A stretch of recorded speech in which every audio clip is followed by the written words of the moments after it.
नमस्कार दोस्तों, मैं अनिल और मैं आपको एक चीज़ दिखाने ला रहा हूँ। ये है नींबू। नींबू देखो, मैंने काफ़ी सारे पेड़ भी लिए।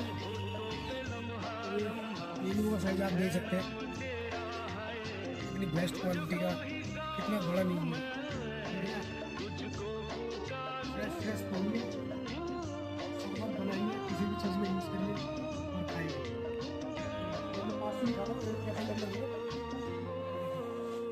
अभी अभी एक दिख रहा है, अभी जो थे काफ़ी ज़्यादा खूबसूरत है।